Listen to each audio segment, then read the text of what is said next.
people who are in control to have a wider vision of the world.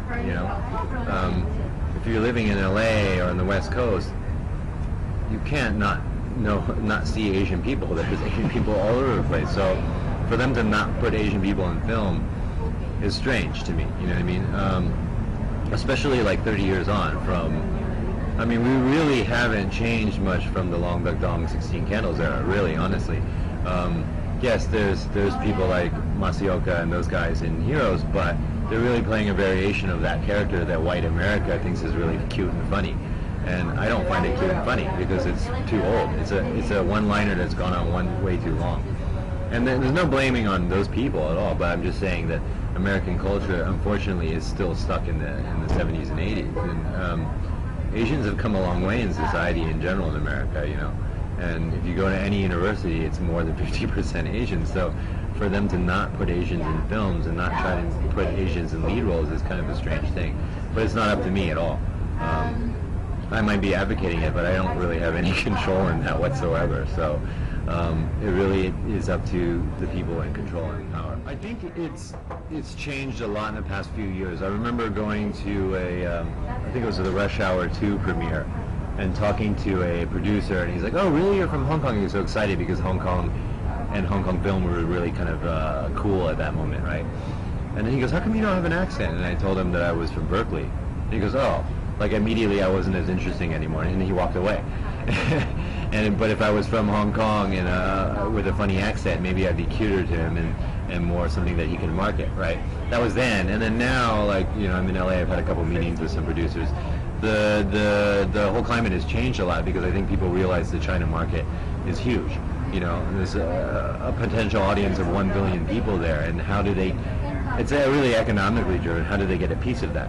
And maybe getting a piece of that is putting a star like me in an American movie, and therefore introducing that film to a whole new audience in China. So those ideas now are getting into people's heads, and I think that's what's changing things. So unfortunately, it's going to be an economic drive that gets people, or white America, to accept Asians more, because they're really trying to get a piece of the China market. But I'm fine with that too. It's not anything. There's nothing wrong with that. But it's going to be an economic movement more than a socio-political movement. I just think it just needs to be a natural process, because championing it means then maybe there might be like, okay, let's make this Asian story and we'll hire a white writer to write a story about Asian people. That doesn't work either because they're not from that culture. So I'd rather just see it more happen naturally in that, okay, we've got this movie with like 4 guys in it or whatever. One of them could be an Asian character, an Asian male, things like that. But I don't think it necessarily has to be conscious. Just choose the right guy for the role and be open to who it could be. It doesn't have to be a Chinese guy or a Korean guy. It could be a black guy or whatever. But the point is, it's a double-edged sword for me, because I understand creative development, right? And if the actor is not right for the role, then you can't force him in the role, whether he's, you want to champion Asians in film or not. And Asians, unfortunately, don't have the luxury of, like, African Americans, like what Spike Lee did for the African Americans, and by making black film and building on this black American culture. Asian Americans are so separated, you know what I mean? The Koreans don't like the Chinese don't like the Japanese, and we need to get over that. We need to understand that we're all Americans, that we're all Asian Americans, and that we can get along and support each other before you can get to that stage like Spike Lee had, because African Americans have been here for so many generations that they don't even know what parts of Africa they're from, so therefore they are just African American, and therefore they're cohesive as a whole, right? Asian Americans are not like that because we're relatively new immigrants. So we still tend to stick with our tribes, you know what I mean? And there needs to be a greater unity before that can happen.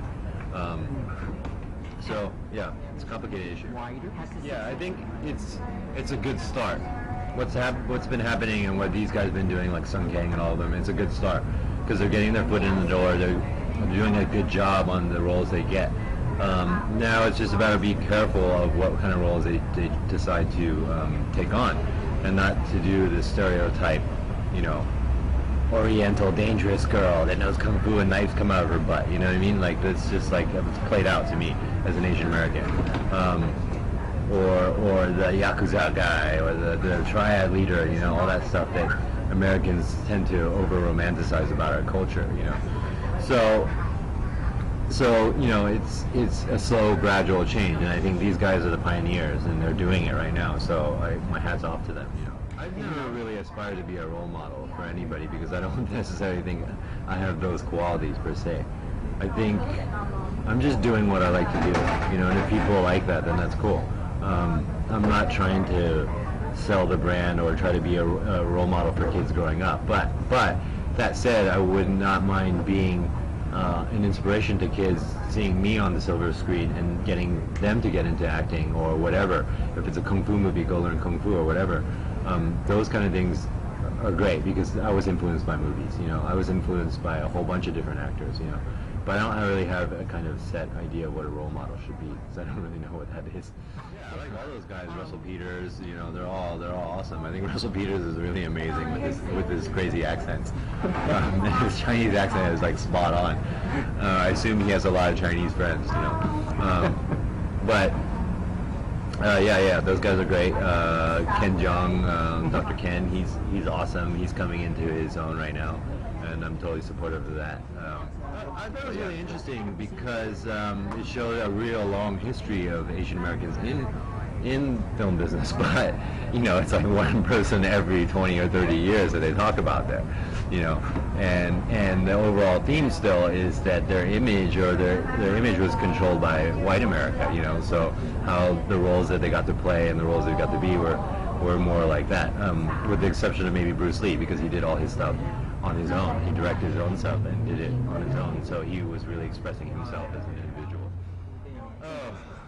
And he has, though. I think he has in some ways, in that by putting Sung and putting Jason in Fast and Furious, or putting Roger Fan in Fast and Furious, is his attempt at doing that. I think he's helping out his bros, and these are guys that helped him get his start in Better Luck Tomorrow. And I think it's more a loyalty issue than an Asian American issue. Because I don't necessarily think we need to do that. I think because at a certain point, it's kind of annoying. I mean, like if it's always those Chinese actors. I don't want it to be that way. I want people to be known as individuals, as good actors, not good Chinese actors, right? I remember when I was in college, I attended this Asian American talk on Asian American artists, and I raised this question that like everyone was pissed off at me, but I was like, I'm not wrong about this, which is the curator was talking about doing more Asian American art exhibitions and showings and stuff like that. And I raised a question which was like, well, I think a lot of artists would rather be known as good artists rather than good Chinese American artists or good Japanese American artists, and to be clumped into a group of Asian Americans all the time, that's limiting. I mean, you want to be the best that you can be. You don't want to be the best Asian American you can be, what I mean? Or even, like Denzel Washington, he never was like, I'm going to be the best black actor in the world. No, he's going to be the best actor in the world, and he did that, And so I totally buy into that kind of thinking, which is, don't give yourself a little trigger like that. Maybe that can help you get it going, but you can't think in those such small terms like that. Well, I think the advantages of using people like that, as opposed to like Asian Americans that are just starting out here, is that they have tons of experience working on tons of different kinds of films in Asia, and they have an advantage because they speak English with no accent. They're Asian Americans, but they just happen to be working in Asia, so they have a lot more experience than most Asian American actors working here probably do. So that's really the major advantage, and then each individual is different. They have their different qualities.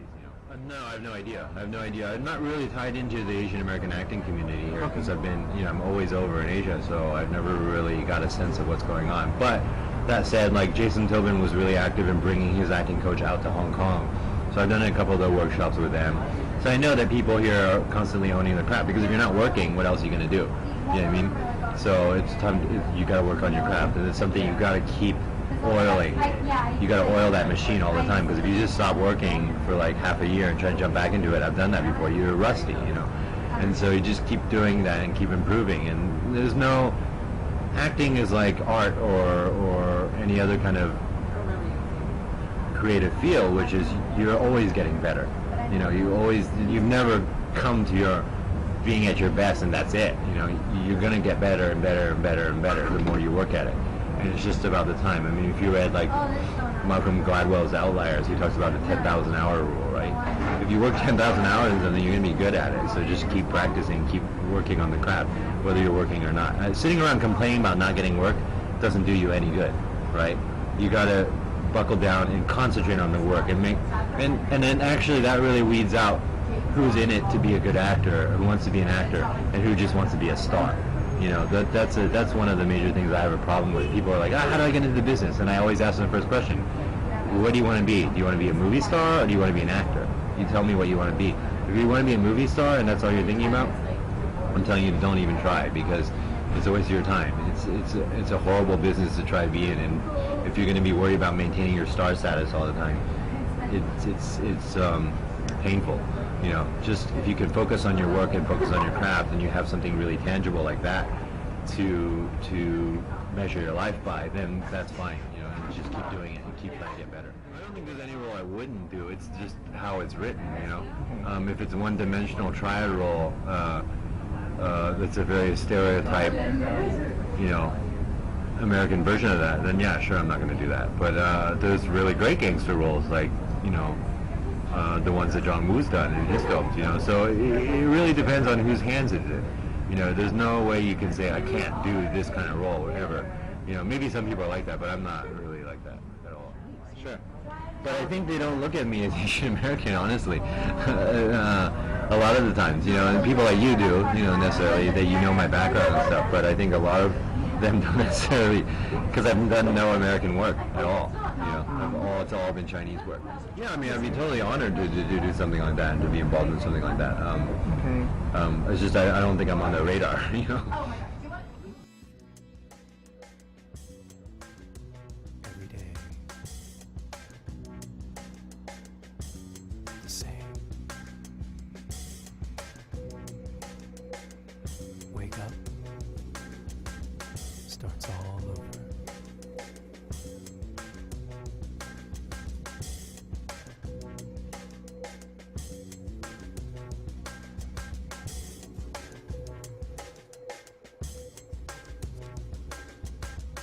Would things be different? A better day? Ever?